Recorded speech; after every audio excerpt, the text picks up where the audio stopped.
Dieu vous bénisse.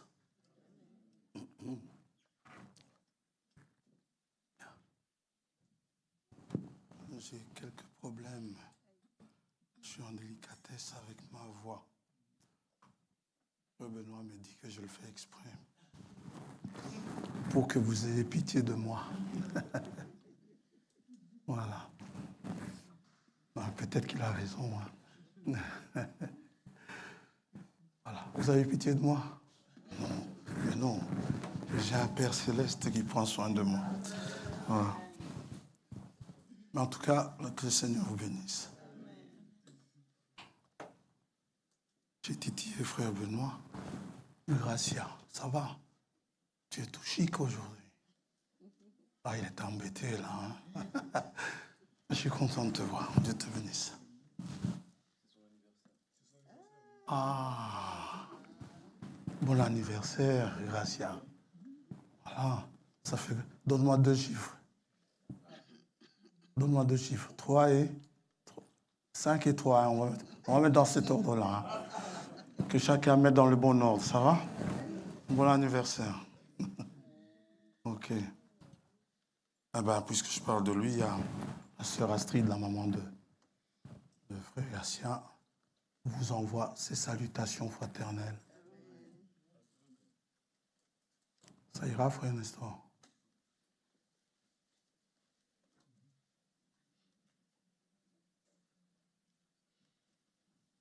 Ok.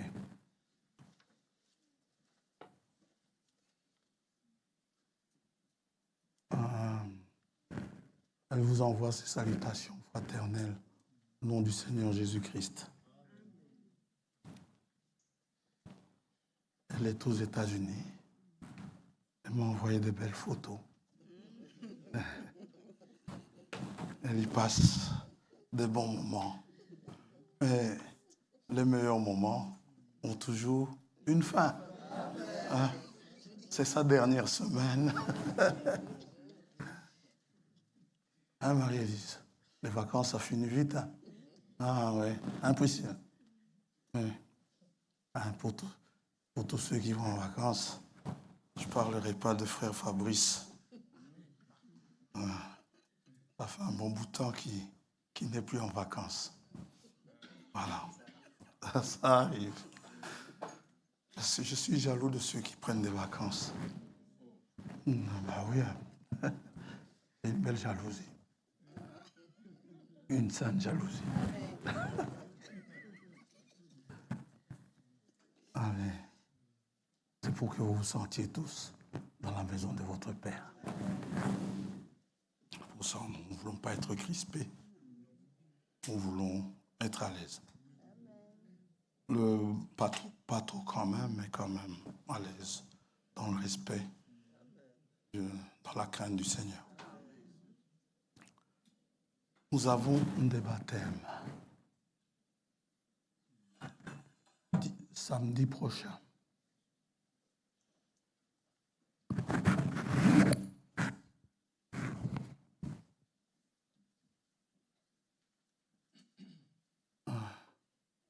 Ceux qui m'ont demandé les baptêmes, tu m'avais demandé d'être baptisé, toi?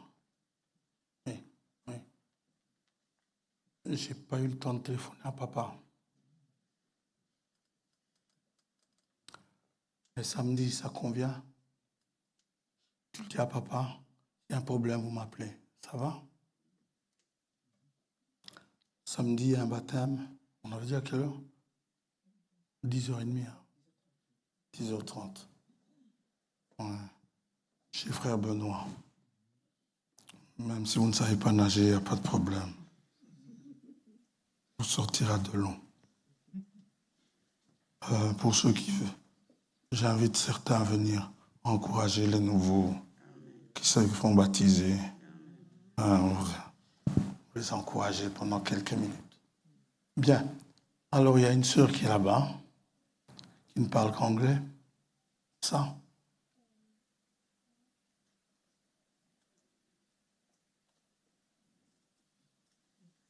Yes, you only speak English. You don't speak French. Even a little. A little. 2 fois petit, donc. OK. Be welcome among us. God bless you. But I won't continue in English. I will speak French now. Okay. Feel at home. Feel at home. Feel yourself at home. Okay? Welcome. Yeah. Je crois que c'est tout, c'est tout ce qu'il fallait que je dise. Puis je souhaite le bonjour à un frère au Congo qui me dit qu'il ne peut pas aller à l'Assemblée aujourd'hui. Donc il va nous suivre en direct, nous, parce qu'il est malade. Ah oui, merci. On dira. Il ne peut pas nous suivre. Il va nous suivre en direct sur YouTube. Priscille, Marie et Lise connaissent très bien ses frères Eddy. On lui souhaite bonjour et une bonne guérison. Action de grâce, je le ferai. Je voulais le faire personnellement. J'ai une raison particulière de le faire. Je ne donnerai pas aujourd'hui la raison. Ce sera mercredi le 1er. Action de grâce pour ceux qui veulent venir, qui viennent. Ils sont les bienvenus. Le matin à 10h. Noah, toi tu es obligé de venir. Les autres ne sont pas obligés.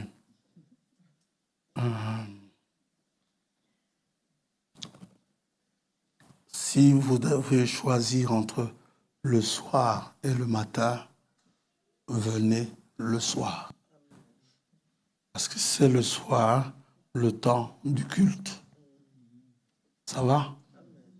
Abraham disait, c'est l'heure du devoir. Alors, venez le soir. C'est férié, le 1er novembre. Les portes seront ouvertes le matin. Si vous venez le matin et que si vous ne savez pas venir le soir, vous venez le matin, d'accord. Mais s'il faut choisir entre les deux, venez d'abord choisissez le soir. Ça va?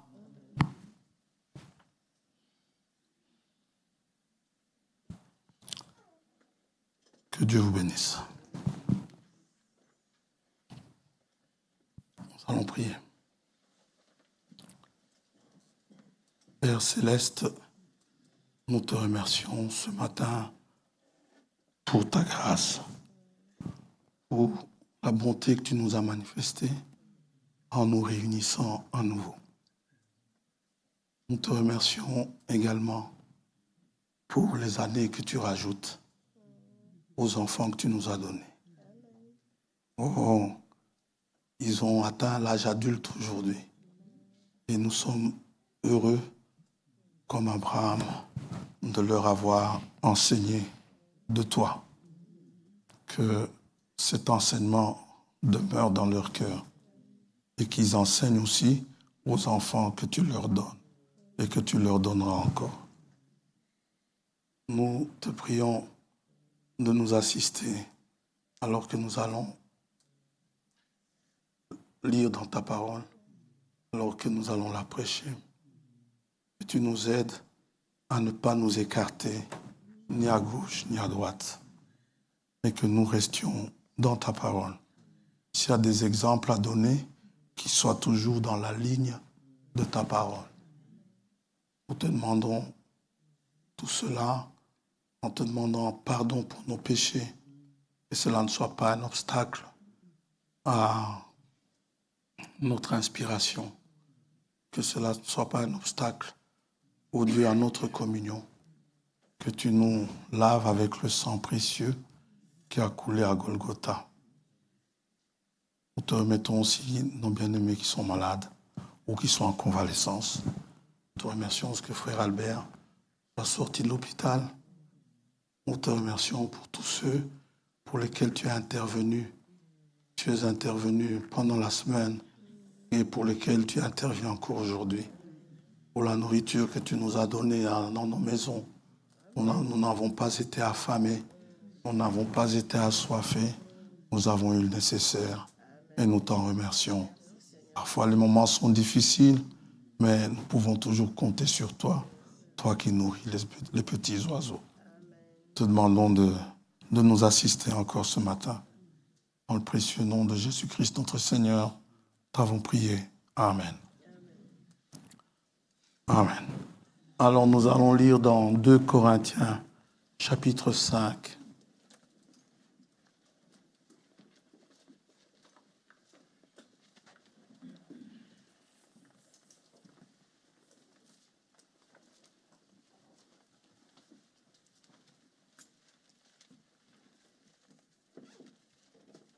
Verset 18. Et tout cela vient de Dieu. Absolument tout. Il n'y a rien de l'homme là-dedans. Tout cela vient de Dieu qui nous a réconciliés avec lui par Christ et qui nous a donné le ministère de la réconciliation. Car Dieu était en Christ, réconciliant le monde avec lui-même, en n'imputant point aux hommes leurs offenses.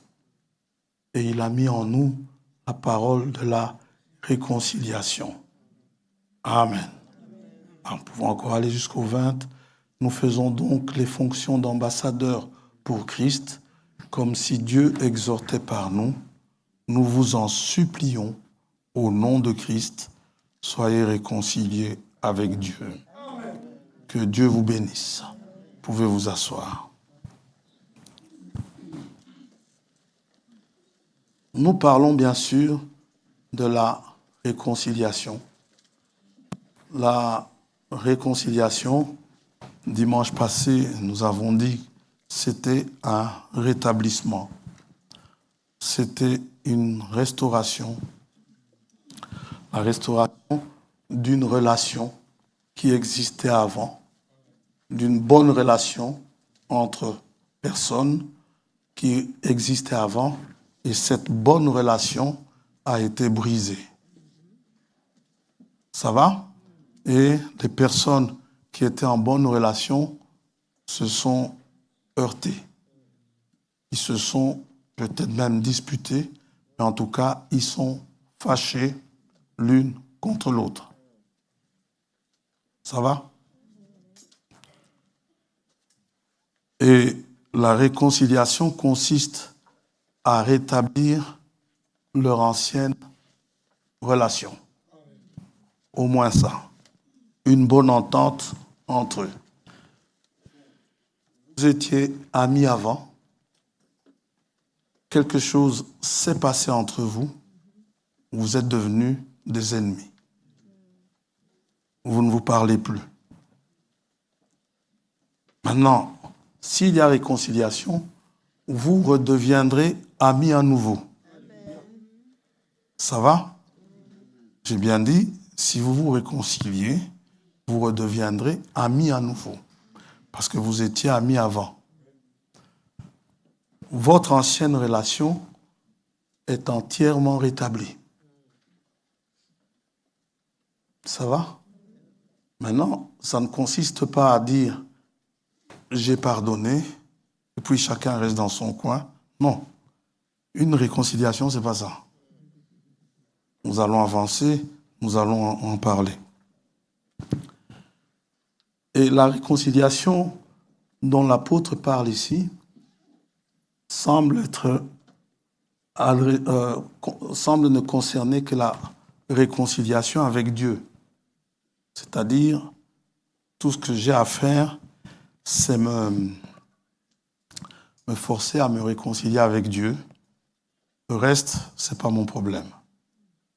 Mais nous allons voir qu'on ne sait pas se réconcilier avec Dieu tant que nous avons des problèmes entre nous. Réconciliation possible avec Dieu. Ce n'est pas pour rien que quand Jésus nous apprend à prier, il nous dit, quand vous priez, dites notre Père céleste, n'est-ce pas? Il dit, pardonne-nous nos offenses, comme nous pardonnons aussi à ceux qui nous ont pardonnés. Qui nous ont offensés, pardon. Merci. Vous suivez, mais je ne l'ai pas fait exprès. Donc, ça ne concerne pas seulement une réconciliation avec Dieu, mais aussi une réconciliation entre nous. Colossiens, chapitre 1er.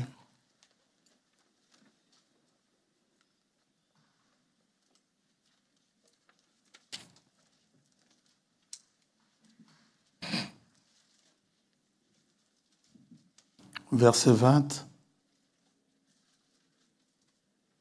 Il a voulu par lui, donc Dieu a voulu par Jésus-Christ, tout réconcilier avec lui-même.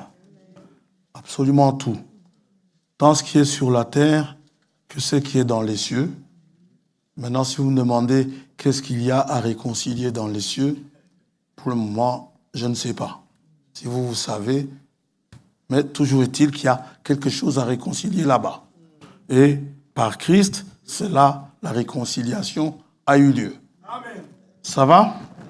En faisant la paix par lui, par Christ, par le sang de sa croix. Amen. Et vous qui étiez autrefois étrangers et ennemis par vos pensées, par vos mauvaises œuvres, il vous a maintenant réconciliés par sa mort dans le corps de sa chair, pour vous faire paraître devant lui saint, sans défaut et sans reproche.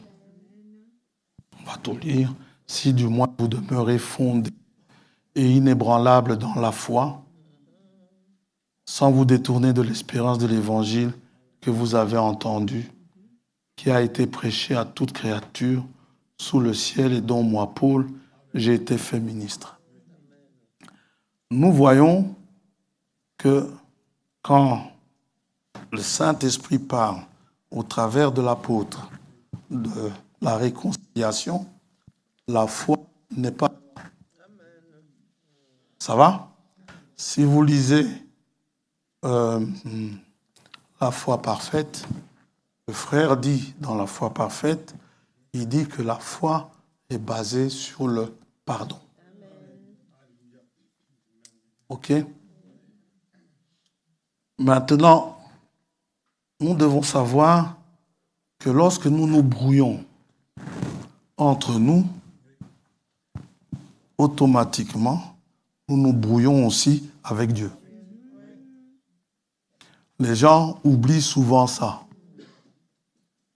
Quand j'en veux à quelqu'un comme cela, je lui en veux pour quelque chose, je dois savoir que la situation que je mets avec le quelqu'un en question est aussi valable la situation entre moi, entre Dieu et moi. Si je me brouille avec quelqu'un, je me brouille avec Dieu. Et aussi, donc, je vais vous donner un exemple. David prend la femme d'Uri. Il n'a pas offensé Dieu. C'est vrai qu'il a offensé Dieu en transgressant la loi de Dieu. OK? Mais le premier offensé, c'est Uri. Ça va? Mais comme le premier offensé, c'est Uri, David, bon, Uri est mort, il ne savait plus arranger ça. C'est pourquoi il vaut mieux arranger les affaires avant et non pas venir pleurer sur le cercueil. J'aurais dû. Non. Amen. Pardon. Faites-le avant. Psaume 51, David dit, il confesse à Dieu, verset 5, « Car je reconnais mes transgressions et mon péché est constamment devant moi. J'ai péché contre toi seul. » Vous voyez ce qu'il dit? Il dit, « J'ai péché contre toi seul. » et j'ai fait ce qui est mal à tes yeux, en sorte que tu seras juste dans ta sentence, sans reproche dans ton jugement. En prenant la femme d'Uri, David offensait Dieu également. D'accord?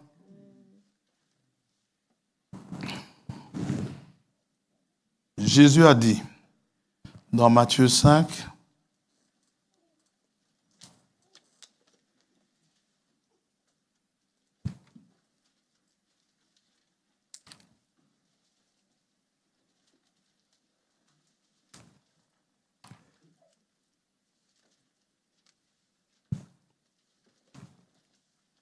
au verset 21, vous avez entendu qu'il a été dit aux anciens, tu ne tueras point, celui qui tuera est passible de jugement. Mais moi, je vous dis que quiconque se met en colère contre son frère est passible de jugement. Que celui qui dira à son frère, Raka, mérite d'être puni par le Sanhédrin. Dites Amen à ça. Et que celui qui lui dira insensé mérite d'être puni par le feu de la géhenne, carrément. Vous voyez? C'est Jésus qui parle. Si donc tu présentes ton offrande à l'autel, tu veux aller te réconcilier avec Dieu. Si donc tu présentes ton offrande à l'autel et que là, tu te souviennes que ton frère a quelque chose contre toi, laisse là ton offrande. Dieu n'en veut pas. Du moins à ce moment-là.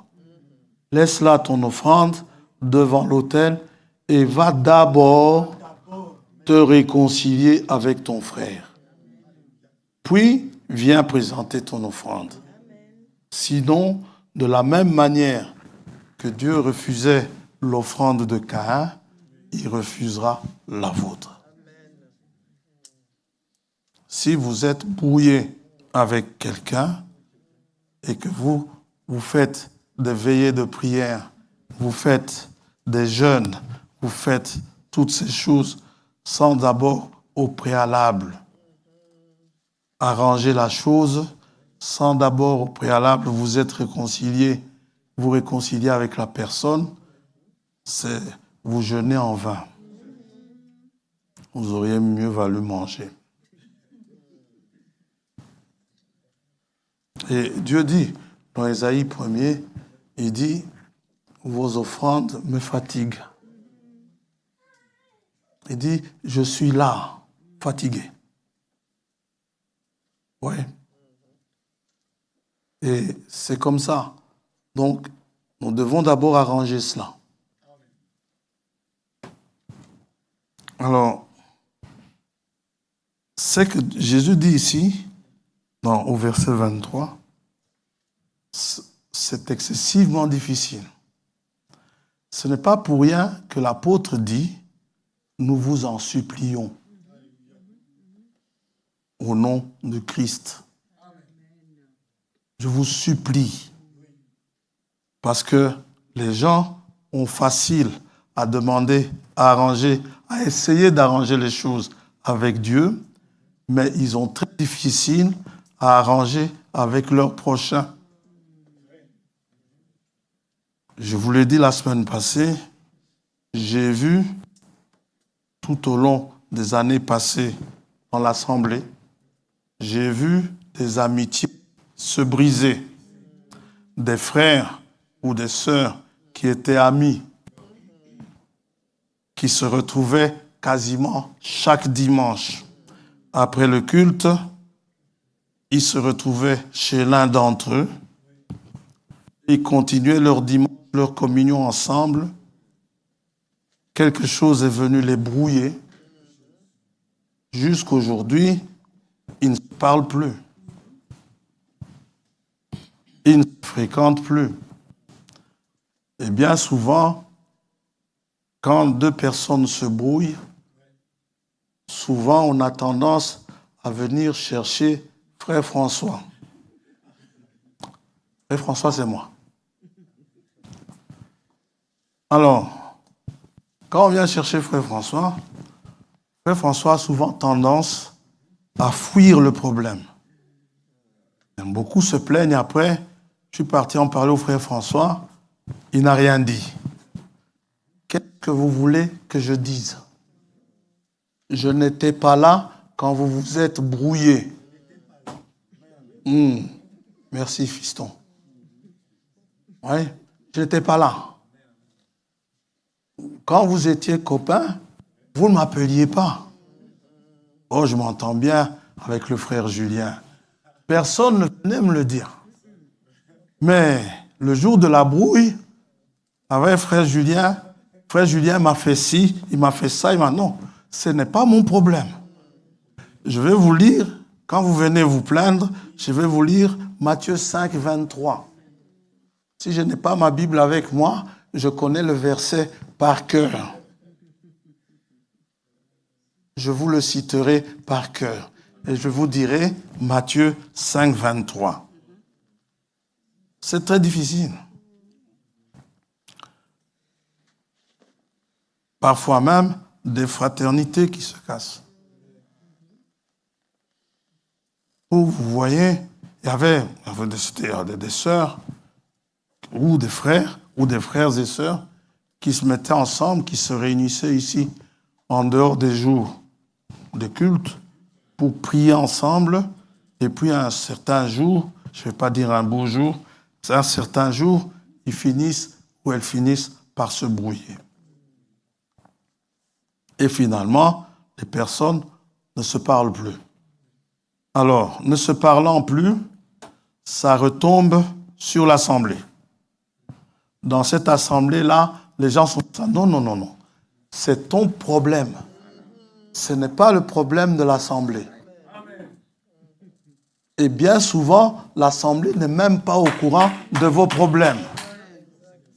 C'est dans l'assemblée que certains viendront vous demander, frère François, mais je ne vois plus le frère Julien. Frère François ne dira rien. Je dirais, téléphone-lui, moi c'est vrai, frère Julien, ça fait un temps qu'il ne vient plus. Même si je connais le problème, je ne vous dirai pas que frère Julien s'est brouillé avec frère Marc. Non, je ne vous le dirai pas. Ce n'est pas votre problème, c'est leur problème. Je peux les aider à arranger, mais je n'ai pas à juger. Ça va? Parfois, il y a eu, autant le dire aujourd'hui, d'autres se sont brouillés. Pourquoi? Pour de l'argent. Prête-moi autant, il prête. Et puis après, l'autre, quand vous vous empruntez, remboursez. Pour éviter des problèmes. Et si vous ne pouvez pas le faire, dites-le à celui qui vous a prêté. Normalement, on ne devrait pas se brouiller pour l'argent. Ce sont des choses qui passeront. Mais c'est arrivé qu'il y en a qui se brouillent pour ça. Alors on vient me trouver. Le frère Julien me doit de l'argent. Qu'est-ce que moi je peux faire? Bien, il y en a qui disent, je vais aller le dire au pasteur. Mais le pasteur ne peut rien faire. Si ce n'est de mon frère Julien, tu as des moyens? Non. Alors je vais trouver le frère Marc et lui dire, frère Julien n'a pas les moyens. Comprends-le. Ah, je ne veux pas le comprendre. Tu ne vas pas lui sortir ça du nez. Hein. Il ne les a pas, il ne les a pas. Il faut un jour passer par des moments difficiles pour comprendre ça. Alors, c'est tellement difficile que l'apôtre supplie, dit, je vous en supplie. Beaucoup se contentent, je l'ai dit tout à l'heure, bon frère, c'est pardonné.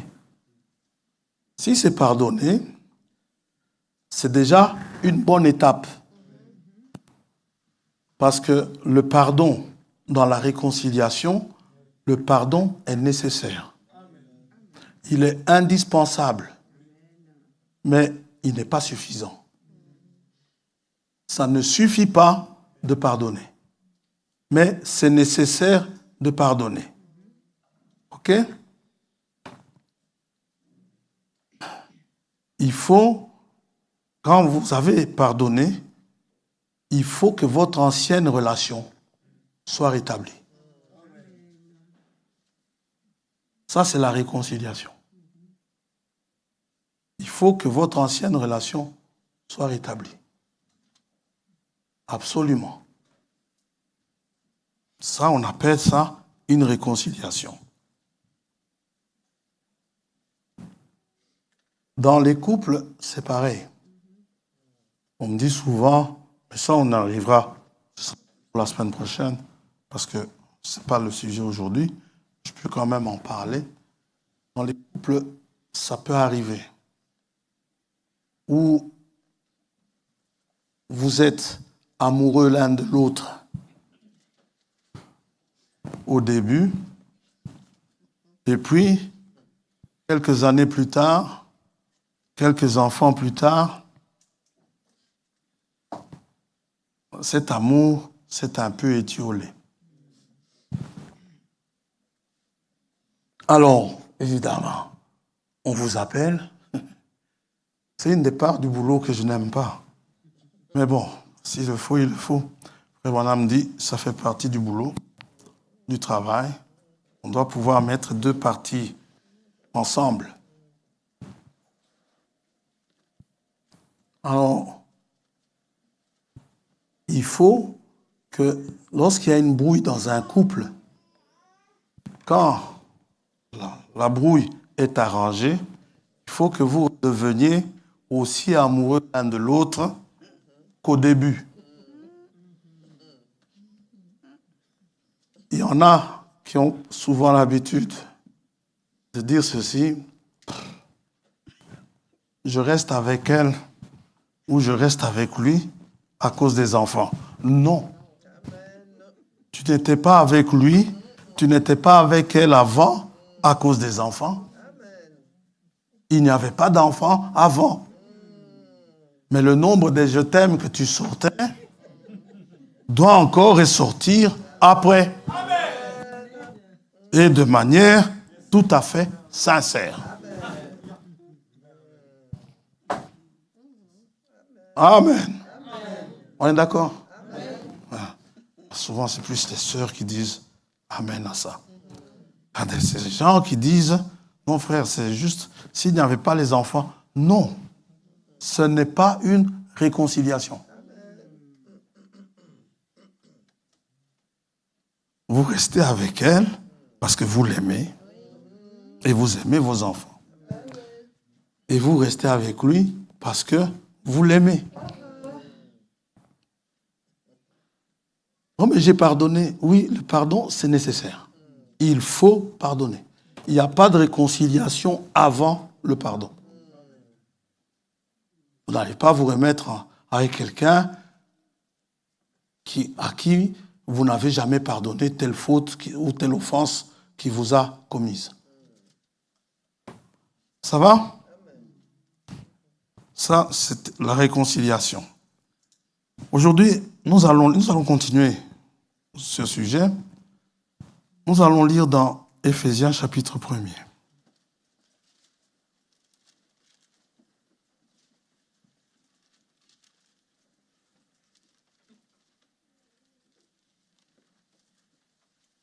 Nous allons voir comment nous en sommes avec Dieu, une fois réconciliés avec Dieu. Éphésiens, chapitre 1er.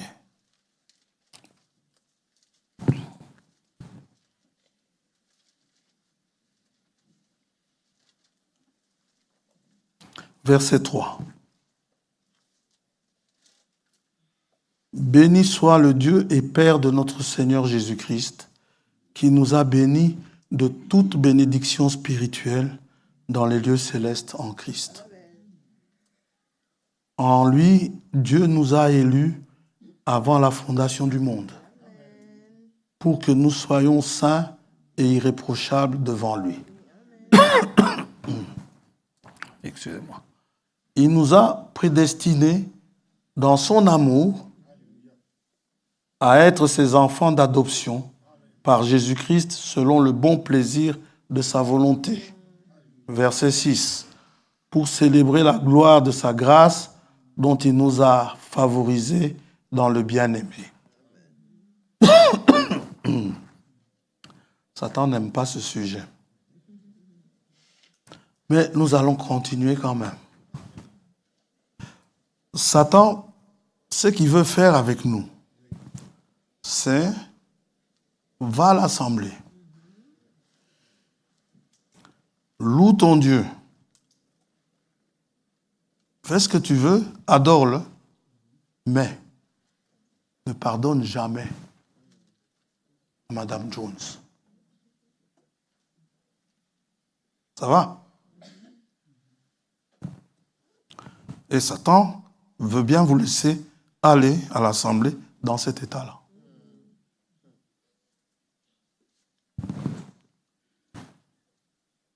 Nous intitulerons le sujet ce matin « Prédestiné dans son amour ». Tu peux mettre dans son amour, tu peux laisser, parce que sinon ça va être long. Prédestiné à être ses enfants d'adoption. Prédestiné à être ses enfants d'adoption. Alors, si nous nous réconcilions avec Dieu, nous devons savoir, si nous sommes réconciliés avec Dieu, quelle était notre relation avec Dieu avant la chute. Comment Dieu était-il en relation avec l'homme avant la chute? Amen. Avant la chute, nous lisons dans Genèse 3, verset 8, que l'Éternel parcourait le jardin au temps du soir. Dieu aimait rendre visite à Adam et ils passaient de bons moments de communion ensemble. Donc, une réconciliation passe par ces moments de communion. Le frère a prêché sur la réconciliation au travers de la communion. Alors, quelle relation avions-nous, en tout cas avait Adam, avec Dieu avant la chute? Luc chapitre 3.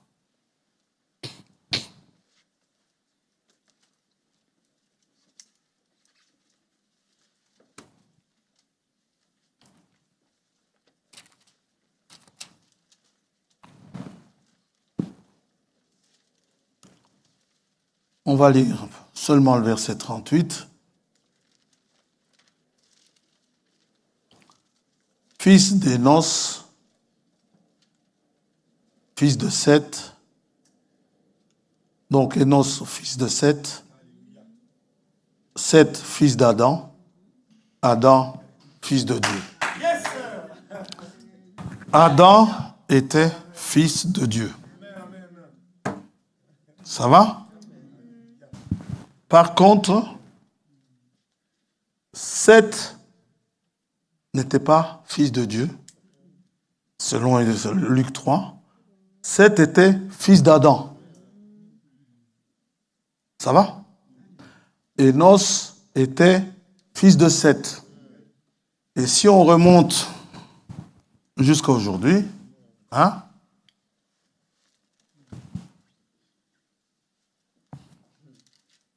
on dira Josias, fils de Magolo.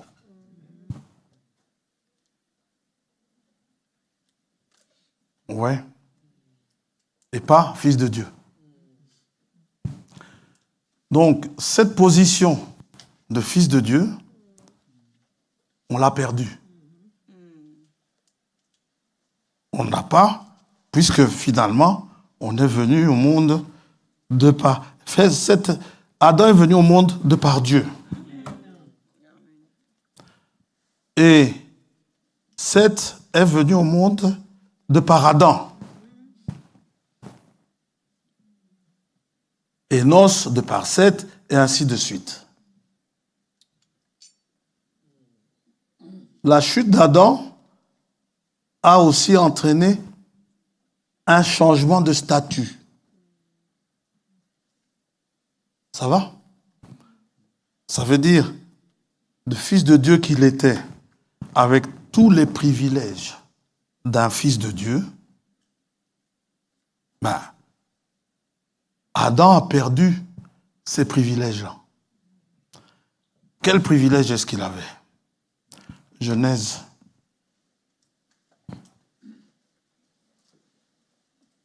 Chapitre 2, je crois. Ou premier.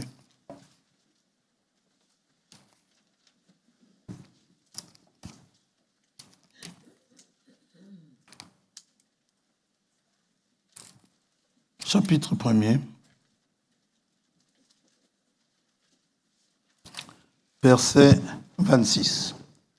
Puis Dieu dit, faisons l'homme à notre image, selon notre ressemblance, et qu'il domine sur les poissons de la mer, sur les oiseaux du ciel, sur le bétail, sur toute la terre et sur tous les reptiles qui rampent sur la terre. Ça va? Dieu créa l'homme à son image. Il le créa à l'image de Dieu. Il créa l'homme et la femme. Dieu les bénit. Et Dieu leur dit, soyez féconds, multipliez, remplissez la terre et assujettissez-la. Et dominez sur les poissons de la mer, sur les oiseaux du ciel et sur tout animal qui se meut sur la terre. Il avait une position de dominant. Ça va? Non seulement cela, il était à l'image de Dieu, à la ressemblance de Dieu. Il devait dominer sur les poissons de la mer, sur les oiseaux du ciel, le bétail, sur toute la terre et sur tous les reptiles. Ça, seul un fils de Dieu peut le faire. Seul le fils de Dieu peut le faire. Par contre, les fils d'Adam, fils de Seth, fils d'Énos, fils de François, fils d'un tel, ils n'ont pas cette domination-là. Moi, mon fils, il a peur des araignées à son âge. Ouais. Une petite bête comme ça, il en a peur. Il y a même une araignée en plastique, fausse araignée. Vous voyez les bêtes araignées qui font plus que vrai là. Depuis je ne sais plus quel âge, j'ai dû cacher ça. Jusqu'aujourd'hui, c'est toujours à l'endroit où j'ai caché. Et quand il voit une araignée dans sa chambre, il court après sa maman. Ou après moi. Je suis en train de le vendre, on va m'accuser à la maison. Ouais. On en a peur. Les serpents, n'en parlons pas. Il suffit qu'il y en ait un qui entre ici, vous allez voir l'assemblée, comment elle va se vider. Et pourtant, si je pose la question, qui est fils de Dieu ici? Qui est fille de Dieu ici? Vous allez voir, toutes les mains vont se lever. Mais vous avez une position de domination. Mais un serpent entre ici, on va chercher le caïd qui n'a pas peur du serpent. Il y en a qui vont prendre un bâton. Mais ça dépend aussi de quel serpent il s'agit. Si c'est une petite vipère, je veux bien m'en prendre à la vipère. Mais un mamba, il faut faire attention. Il faut trouver une astuce avec ça, avec ces serpents-là.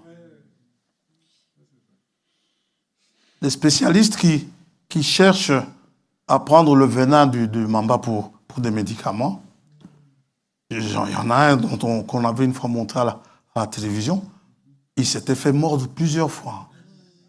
Mais chaque fois, il a eu le temps qu'on lui mette un des antivenins. Normalement, il ne devait même plus recevoir des antivenins. Pourquoi? Parce que son corps n'allait plus réagir. Mais il devait toujours trouver une astuce pour les attraper. Mais l'homme, Adam, il pouvait dormir sur ses deux oreilles. Dans le jardin, les serpents pouvaient circuler comme ils voulaient. Les léopards pouvaient circuler comme ils voulaient. Adam, il ne s'en préoccupait pas. Il pouvait les appeler et leur donner des ordres. Alléluia. J'ai déjà pensé à ceci une fois. J'ai dit, tiens, mais c'est fini ça. Si je me retrouve en Afrique et que je sais que dans la zone, il y a des léopards. Les léopards, c'est dangereux. Quand ils ont faim, ils sont dangereux. Et qu'il y a des léopards, je vais me réfugier dans un arbre. Vous savez, le jour où j'ai vu un reportage, un léopard grimper dans un arbre, je me suis dit, mais il est dangereux cet animal. Il a suivi un singe qui savait faire des acrobaties sur l'arbre, il a suivi et il l'a attrapé. Je dis, ah bon, c'est comme ça. Ils sont redoutables, ces animaux-là. Amen. Ouais. Dominer, c'était la position d'Adam. À sa chute, cette position-là s'est perdue. Il était roi sur la terre. Il commandait. Il était couronné de la gloire de Dieu. Il avait une couronne. Il dominait sur tout, sur la terre. Et normalement, Adam, je l'ai dit la semaine passée, quand vous regardez Adam a vécu 930 ans. À aucun moment, vous ne lisez qu'Adam a eu un mal de tête. Ou il a eu des rhumatismes. Même à 650 ans. Mais là, le péché venait juste d'entrer. Il venait petit à petit. Mais le péché lui a bouffé quand même 70 ans s'il devait vivre 1000 ans. Le jour. Oui. Il n'y avait pas de ces maladies-là, tuberculose, Covid, Ebola, toutes ces choses, il n'y avait pas. Et vous allez de plus en plus vers la succession, l'âge d'un chacun commençait à baisser. On arrive chez Noé. Chez Noé, Dieu dit, l'homme n'est que chair. Genèse 6.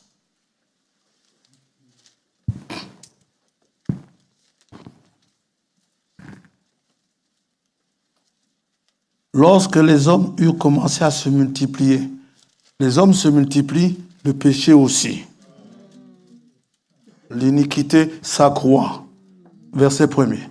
Lorsque les hommes eurent commencé à se multiplier sur la face de la terre et que des filles leur furent nées, les fils de Dieu virent que les filles des hommes étaient belles et ils en prirent pour femmes parmi toutes celles qu'ils choisirent. Alors l'Éternel dit, mon esprit ne restera pas à toujours dans l'homme, car l'homme n'est que chair et ses jours seront de 120 ans. Ah! À cause du péché. Vous allez dire, mais c'est pas juste. C'est Adam qui a péché et lui, il a vécu 930 ans. Et toi, tu n'as pas péché. Oui. Mais Dieu, quand Adam a perdu tout ça, quand Adam a perdu tous ses privilèges à cause du péché, les maladies se sont introduites, Dieu, dans son amour, avait prévu, avant la fondation du monde, avait prévu nous rétablir dans notre position de fils de Dieu. Amen. Ou de fille de Dieu, d'enfant de Dieu. Amen. Ce rétablissement-là, cette restauration-là, elle concerne aussi l'image que nous avions perdue, l'image de Dieu. Nous étions faits à l'image de Dieu. Dieu nous restaure dans cette image-là. Il a prévu cela pour dire que la relation qu'il y avait entre Dieu et nous avant la chute doit revenir à cette relation-là s'il y a eu réconciliation. Dans 2 Corinthiens 3, on a lu 2 Corinthiens 5 tantôt. Dans 2 Corinthiens 3,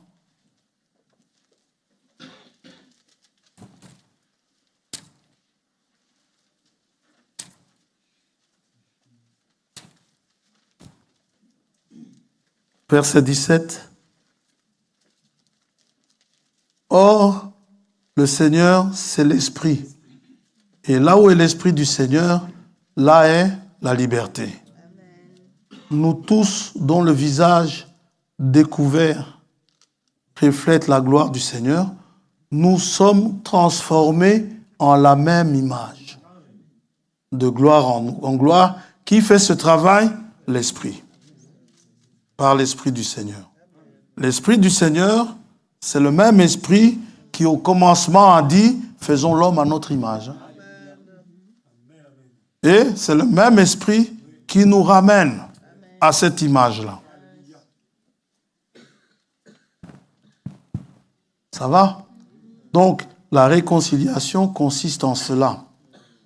Je vais encore cramer personne. J'ai une nièce. Elle se brouille souvent avec les gens. Alors, c'est la fille de ma soeur. Mais elle a été adoptée par mon frère. Ce qui fait, elle a comme nom de famille le nôtre.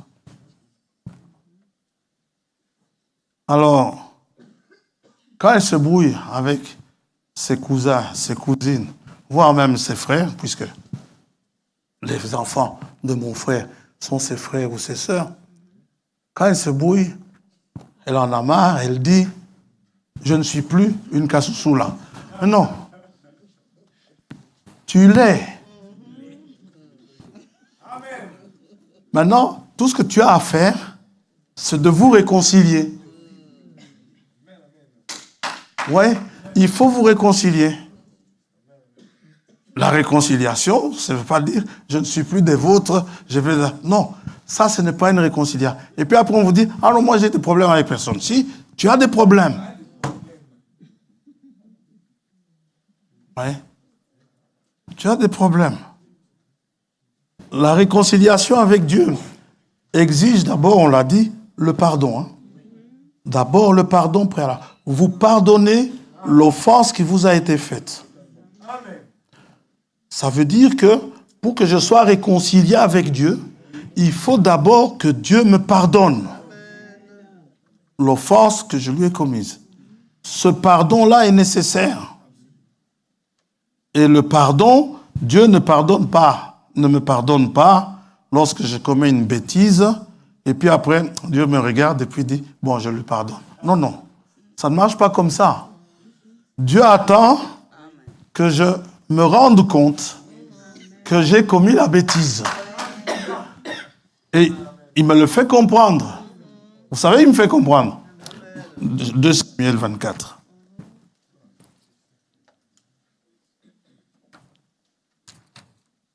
On peut même dans Jean 16, je crois, où l'Esprit vous convainc du péché. Mais on va aller dans 2 Samuel 24, puisque j'ai commencé là-bas. Et ce n'est pas n'importe qui commet sa bêtise. c'est David, l'homme selon le cœur de Dieu. David, il veut montrer que, il veut voir qu'il règne sur une grande population.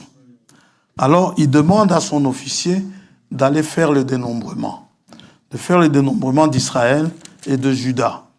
La colère de l'Éternel, donc verset 1er, la colère de l'Éternel s'enflamma de nouveau contre Israël et il excita David contre eux en disant « Va faire le dénombrement d'Israël et de Juda. » Et le roi dit à Joab, qui était chef de l'armée et qui se trouvait près de lui, « Parcours toutes les tribus d'Israël, depuis Dan jusqu'à Beersheba, ce sont les extrémités, qu'on fasse le dénombrement du peuple et que je sache à combien il se lève. »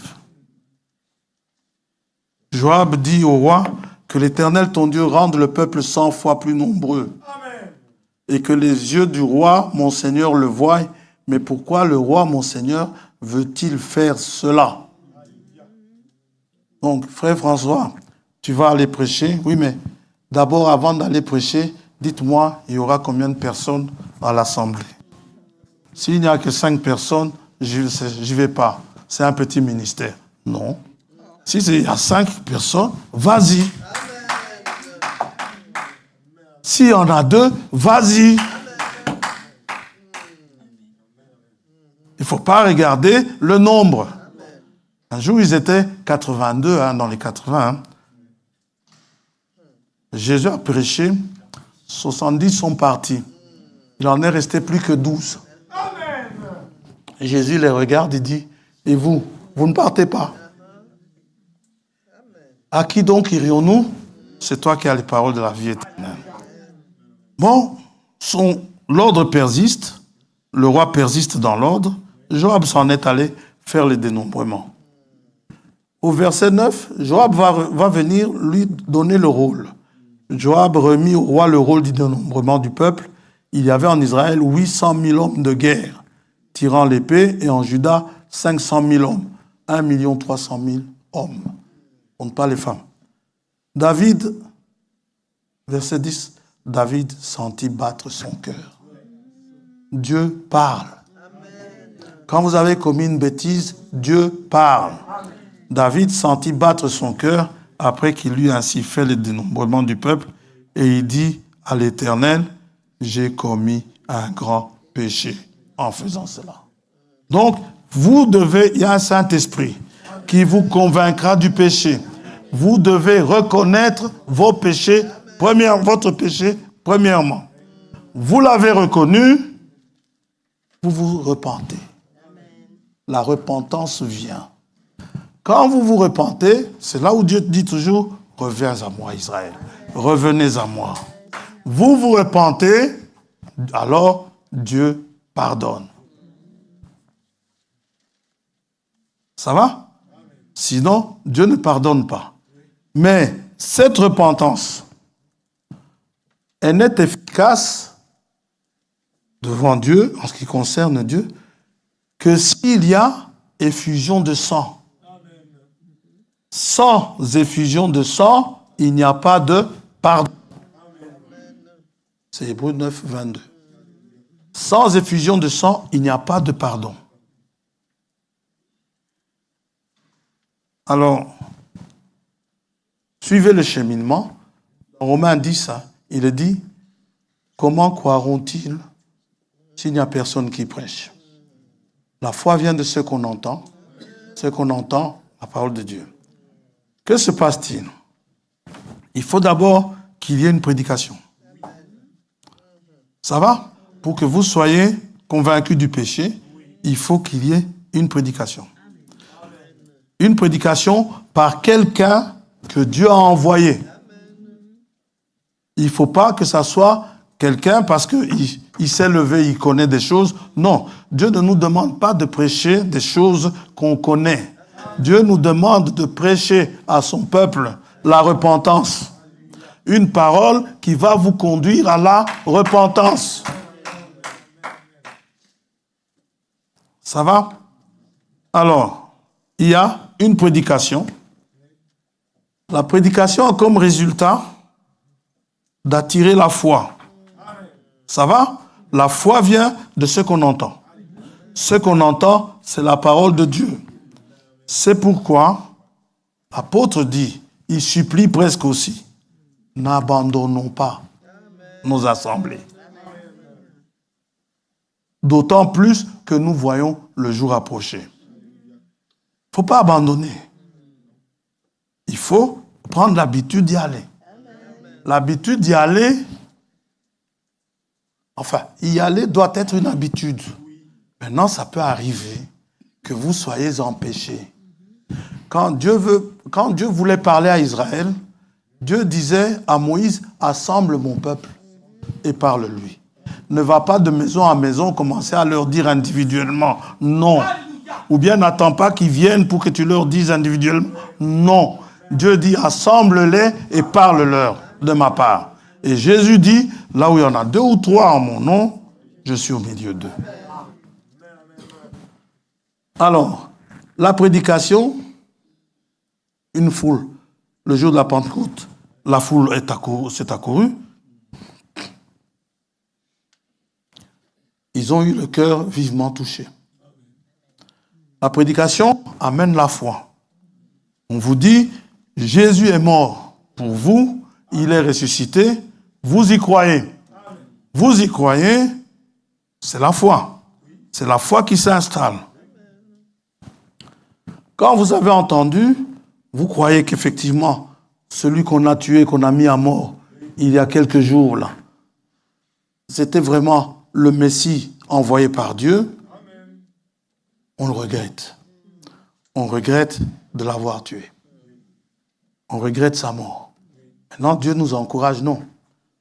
Ne soyez pas tristes. Il est ressuscité d'entre les morts. Il est vivant aujourd'hui. N'est-ce pas? Et il est mort pour vous. Parce que sans effusion de sang, il n'y a pas de pardon. On se repent.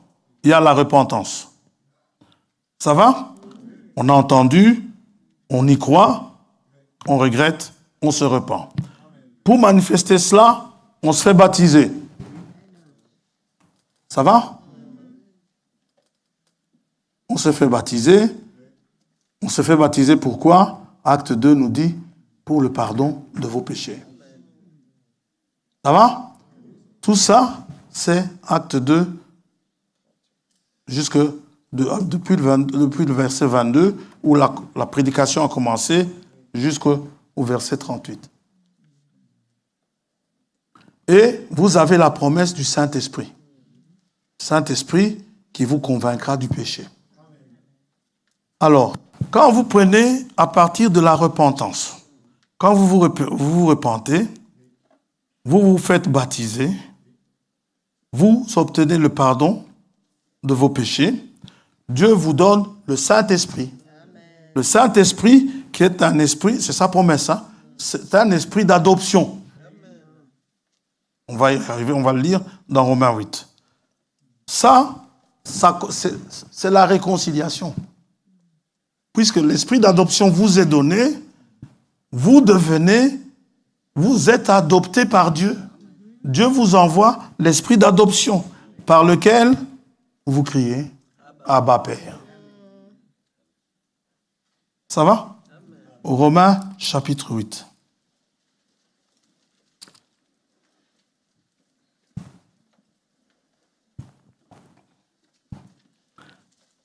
Alors, si le Saint-Esprit est donné, c'est dans ce but-là aussi. Verset 14, « Car tous ceux qui sont conduits par l'Esprit de Dieu sont fils de Dieu. » Dites amen à ça. « Et vous n'avez point reçu un esprit de servitude pour être encore dans la crainte, mais vous avez reçu un esprit d'adoption par lequel nous crions Abba Père. » L'Esprit lui-même, pas vous. Ce n'est pas à moi de dire « Je suis un fils de Dieu ». Non. C'est l'Esprit qui doit rendre ce témoignage-là. Quand je le dis de moi-même, ça, c'est vide.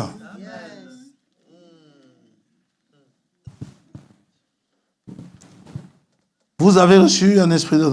L'Esprit lui-même rend témoignage à notre esprit que nous sommes enfants de Dieu. Comment sais-tu que tu es un enfant de Dieu? Le Saint-Esprit me le rend témoignage. Maintenant, faites attention aussi.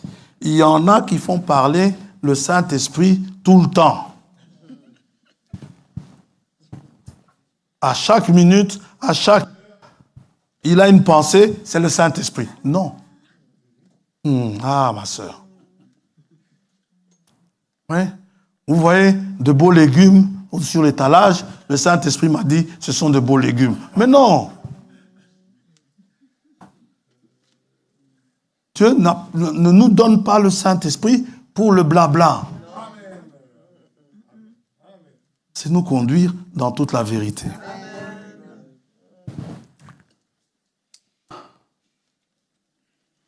Or, si nous sommes enfants, nous sommes aussi héritiers. Héritiers de Dieu et co-héritiers de Christ, si toutefois nous souffrons avec lui, afin d'être glorifiés avec lui.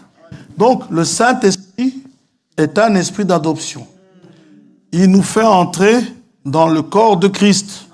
1 Corinthiens 12, 13, n'est-ce pas?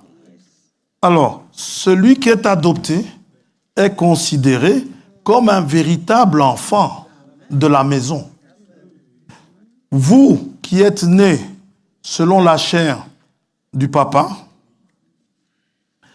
et que votre papa a adopté des enfants, vous n'avez pas le droit de venir dire à l'adopté, c'est mon papa, ce n'est pas le tien.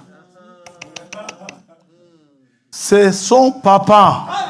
S'il l'a adopté, c'est son papa. Et vous n'avez pas plus de droits que lui, sauf si vous êtes l'aîné. Seul l'aîné avait, selon le droit d'aînesse, avait la double portion.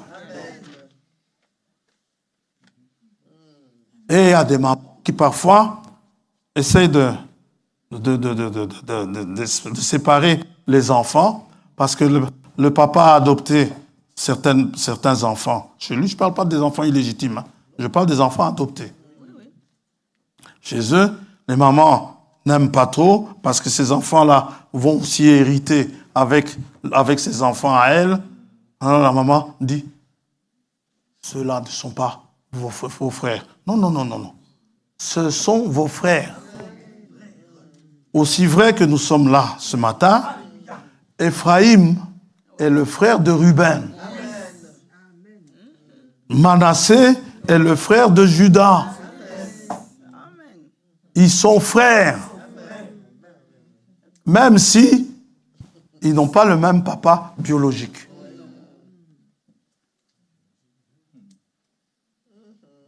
Et c'est pour dire les droits de celui qui est adopté.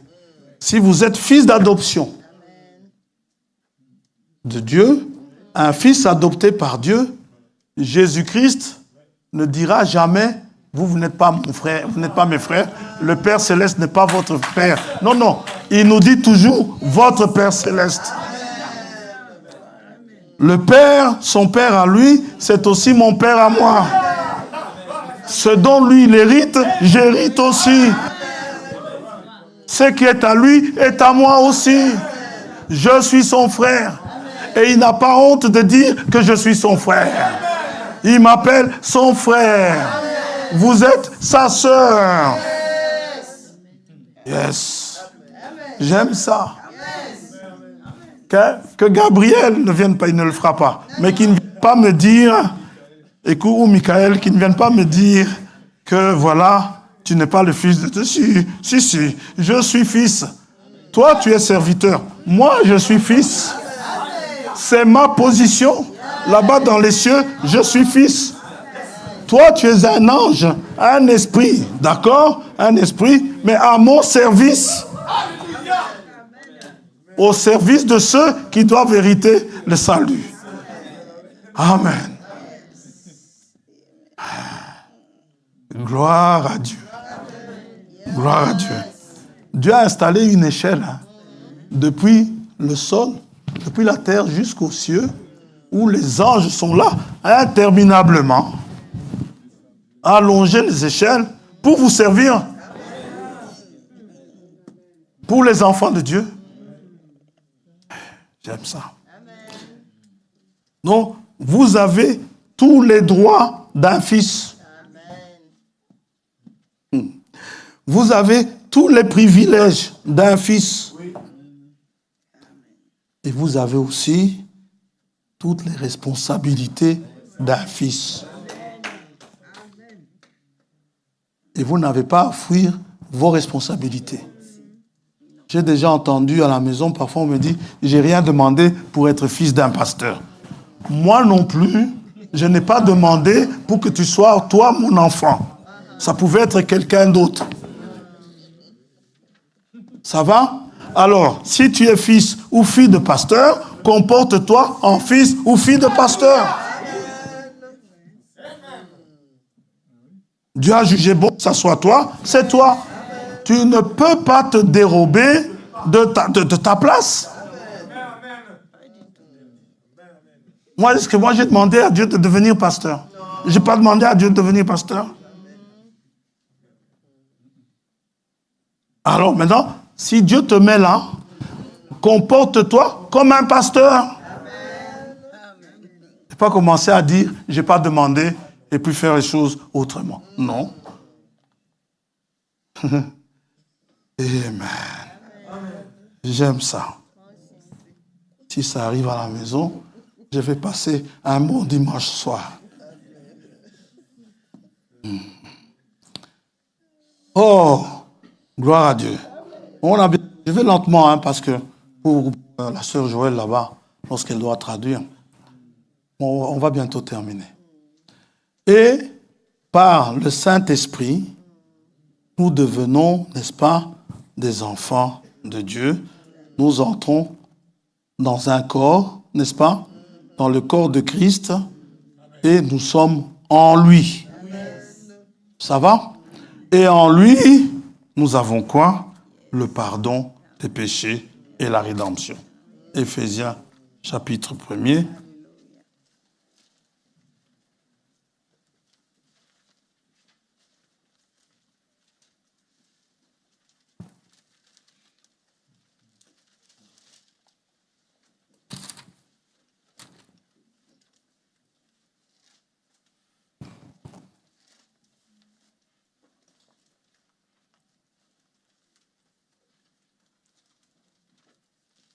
Éphésiens, chapitre 1er, verset 7. En lui, nous avons la rédemption par son sang.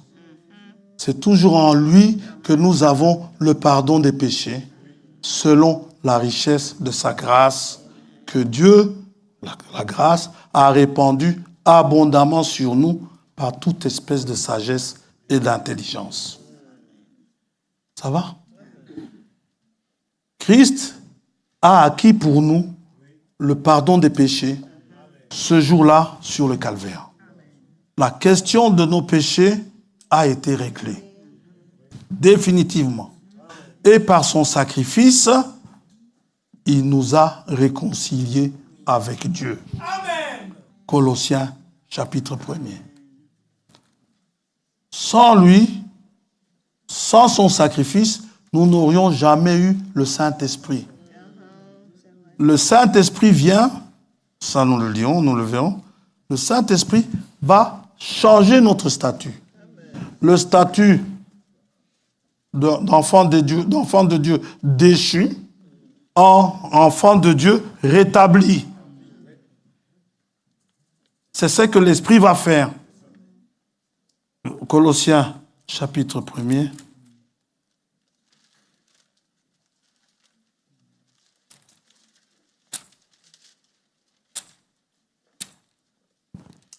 Verset 14. On peut lire à partir du verset 12. Rendez grâce, remerciez. Rendez grâce au Père qui vous a rendu capable d'avoir part à l'héritage des saints dans la lumière. On en a parlé pendant la semaine. Il nous a délivrés de la puissance des ténèbres et nous a transportés dans le royaume de son Fils bien-aimé, en qui nous avons la rédemption, le pardon des péchés. Pendant la semaine, on a vu que l'héritage, quand nous avons lu, nous sommes héritiers avec Christ, n'est-ce pas? Cet héritage-là, de nous-mêmes, nous sommes incapables de le posséder. Nous sommes incapables de le saisir. Nous ne pouvons pas. Mais Dieu, par Christ, Il nous rend capables d'aller prendre cet héritage. Sans cela, l'héritage que nous avions, nous ne l'aurions eu jamais.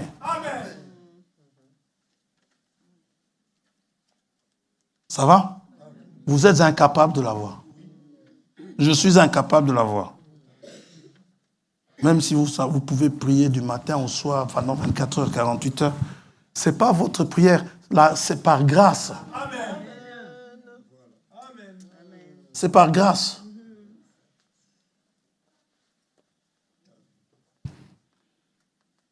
L'héritage des saints dans la lumière. Et il est bien dit dans Galates, hein, le fils selon la promesse, il n'héritera pas, enfin, le fils de l'esclave n'hérite pas avec le fils de la promesse. Hein. Et Dieu ne se trompe pas. Nous avons en lui donc la rédemption, le pardon des péchés. Donc, le pardon de nos péchés fait de sorte que Dieu nous donne son Saint-Esprit. Nous sommes baptisés du Saint-Esprit et nous nous conduisons avec le Saint-Esprit, nous nous conduisons en enfants de Dieu. Nous portons la responsabilité d'enfants de Dieu. Dieu ne pouvait pas laisser les disciples, Jésus-Christ ne pouvait pas laisser les disciples aller témoigner sans le Saint-Esprit. Sinon, ils allaient témoigner faiblement, en étant faibles, des faiblards. Mais avec le Saint-Esprit, ils sont devenus courageux. Pierre, qui avait peur de la foule, pas seulement Pierre, les 120, ils étaient enfermés dans la chambre haute. Sans le Saint-Esprit, ils n'osaient pas sortir. C'est à peine si certaines sœurs, peut-être ça c'est moi qui dis, certaines sœurs sortaient pour aller à l'épicerie vite fait, pour aller acheter à manger et vite revenir en se cachant. Pourquoi un enfant de Dieu doit-il sortir en se cachant? Il est libre. Nous n'avons pas à nous cacher. Nous sommes libres. Il faut y aller la main levée. Mais elle le faisait certainement en se cachant. Mais quand le Saint-Esprit est descendu, Pierre a ouvert la fenêtre. Et il a parlé à ces gens. Le même Pierre qui n'a pas pu tenir devant une servante là dans la cour du souverain sacrificateur, le même Pierre pouvait tenir devant le Sanhédrin et leur parler ouvertement sur des Écritures. Il ne savait ni lire ni écrire, mais il était sûr de ce qu'il avançait. Pourquoi? Il y avait un Saint-Esprit qui le conduisait. Et il connaissait ce qui était à lui, ce que Dieu lui a donné. Le Saint-Esprit sur vous vous dira ce qui est à vous. Parfois, nous souffrons alors que nous avons les moyens de nous en sortir. Pourquoi? Parce qu'on ne s'attend pas au Saint-Esprit. Mais si vous vous attendiez au Saint-Esprit, le Saint-Esprit vous le dira. Il va vous rendre témoignage. Tu sais, tu es fils de Dieu. Tu es fille de Dieu. Tout est possible à celui qui croit. Dieu dit, pourquoi est-ce que la plaie de mon peuple ne guérit-elle pas? Je leur ai donné le baume de Galade. N'y a-t-il pas de baume en Galade? Alors pourquoi?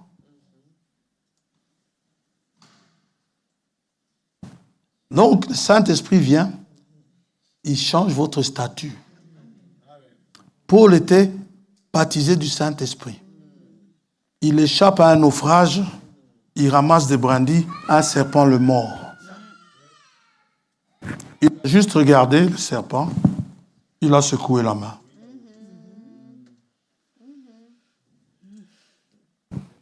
Alors, les autres qui étaient là, ils vont dire, il va tomber dans 5 minutes. Toujours pas. 10 minutes, toujours pas. D'abord, quand le serpent l'a mordu, ils se sont dit, ils ont fui, hein. Ils sont venus, ils ont regardé. Cet homme est un grand pécheur. Il vient d'échapper à un naufrage, et voilà maintenant, là, un serpent le mord. il va mourir, le pauvre. C'est vraiment un grand pécheur. Et puis finalement, Paul ne tombe pas. Il s'assied calmement. De grand pécheur qu'il était, il devient un Dieu. Ils étaient prêts à l'adorer. C'était un fils de Dieu. Allez, 2 Corinthiens 5.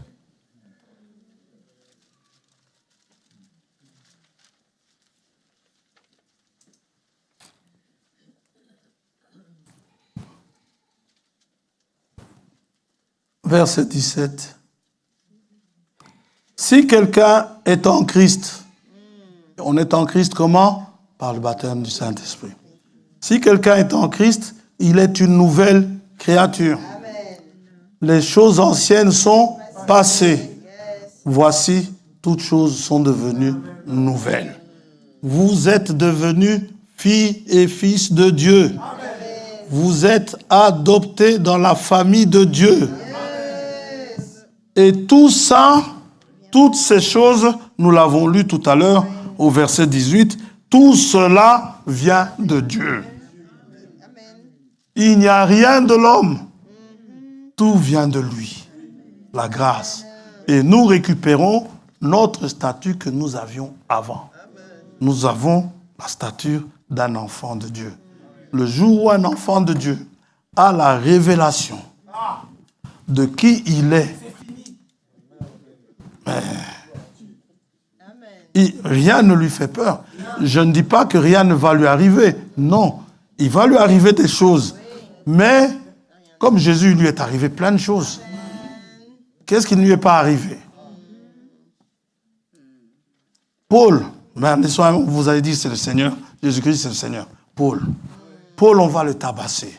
Paul, on va le maltraiter. Paul, il va même manquer de manteau. Mais Paul dit que le Saint-Esprit, puis c'est Paul qui a écrit aux Romains, il dit le Saint-Esprit rend lui-même témoignage.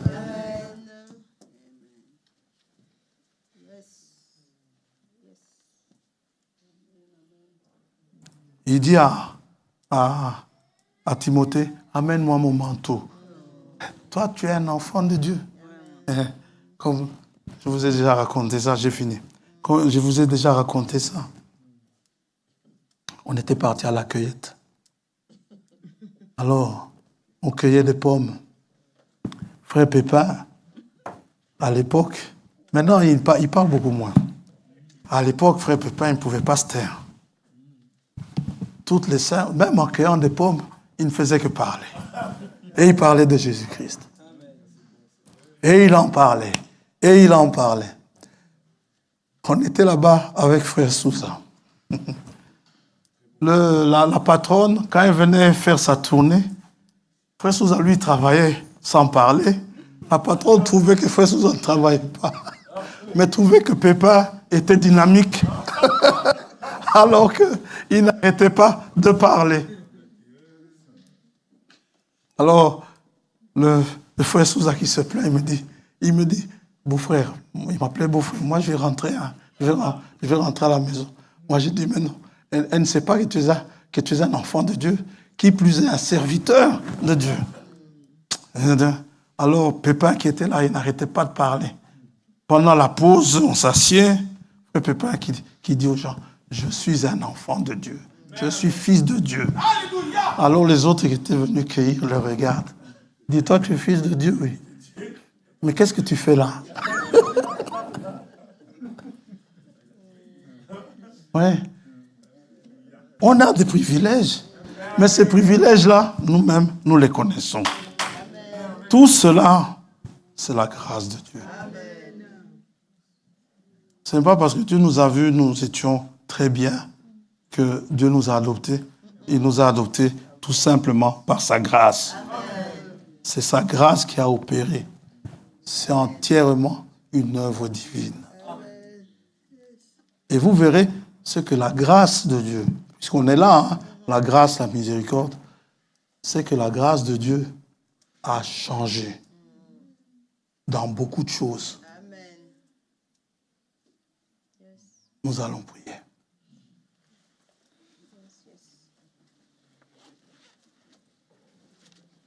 Mais nous sommes réconciliés avec Dieu. Christ a rendu cette réconciliation possible.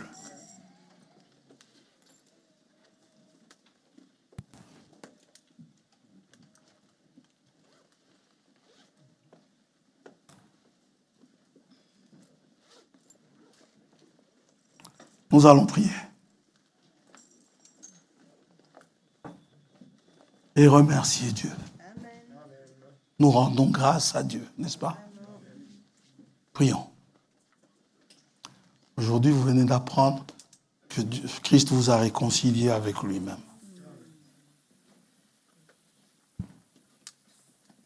Et que désormais, l'héritage des saints vous est destiné.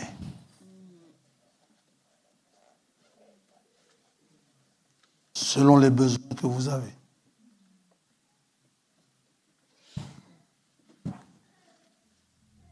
Adressez-vous à lui.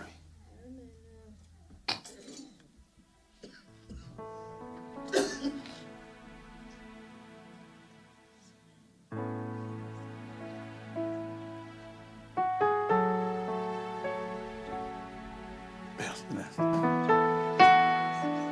nous te remercions, Seigneur, pour la grâce que tu nous as faite ce matin, de nous faire connaître nos privilèges, nos droits, notre position, de nous faire connaître que nous n'avons plus besoin de continuer à vivre en homme ou femme déchus, mais que désormais, Christ nous a relevés. Il nous a rétablis dans notre position. Et par son sacrifice et l'esprit qui nous a été donné, nous pouvons aujourd'hui t'appeler notre Père. Quand nous voyons qu'avant sa venue, le peuple que tu t'es choisi n'osait pas, n'a jamais osé t'appeler notre Père. Mais ils disaient toujours dans leur prière, Éternel, notre Dieu, Dieu tout-puissant, Dieu redoutable. Aujourd'hui, Christ nous a appris que nous pouvons prier notre Père céleste.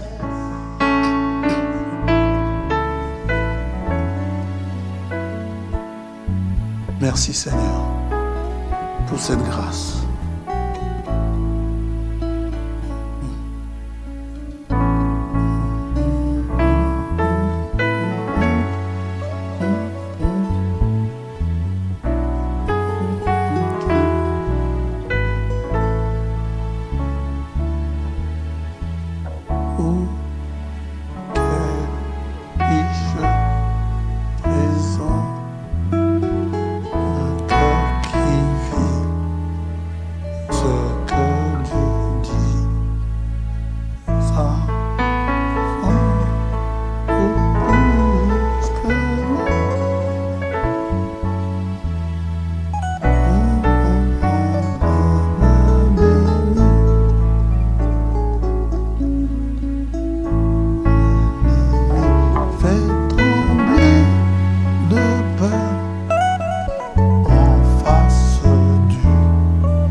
Sois béni, Seigneur, pour ta grâce. Nous te remercions. Et c'est sur cette grâce que nous voulons compter pour aller plus loin. Merci pour tout ce que tu as remis, que tu nous as acquis à nouveau. Et nous avons été plus loin. Tu nous as montré toutes ces choses au travers de nos pères. Comme Jacob n'a jamais parlé d'Abraham comme étant son grand-père, mais c'était son père. Parce qu'il était le père de la foi, le père d'une multitude. Isaac a parlé d'Abraham comme étant son père. Les patriarches ont appelé Abraham, Isaac, Jacob nos pères. Tout comme avec toi, il n'y a pas de petits-enfants, il n'y a pas d'arrière-petits-enfants, mais nous sommes tous tes enfants. Parce que tu nous as tous adoptés. Ephraïm appelait Jacob son père, Manassé également. Et nous t'en remercions. Nous te demandons de nous donner les moyens de pouvoir nous saisir des choses que tu nous as données. Pour ceux qui sont malades ce matin, que tu les guérisses. S'il te plaît, Seigneur, par ta grâce. Nous ne méritons pas, nous le reconnaissons. Mais nous regrettons d'avoir commis nos fautes. Ne regarde pas à nos péchés, mais regarde à tes promesses auxquelles tu es fidèle. Tu as juré sur toi-même, par toi-même, pour que nous pouvions les obtenir.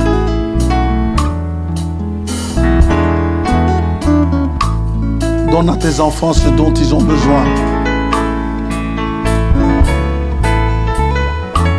Qu'ils puissent toujours marcher en vainqueur. Merci encore pour ce jour, merci pour ce moment.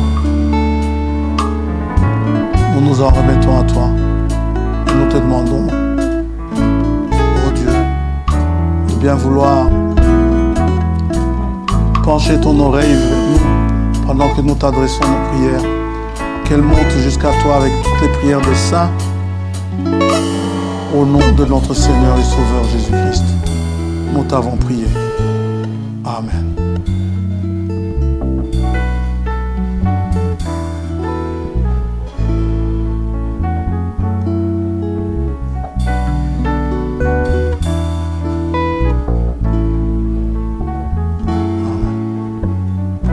Dieu vous bénisse.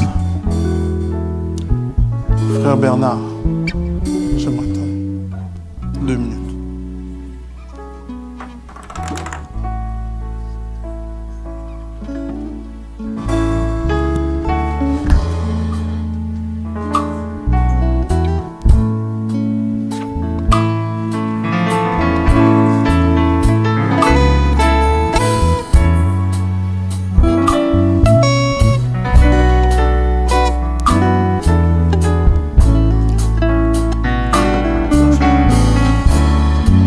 Pas grave.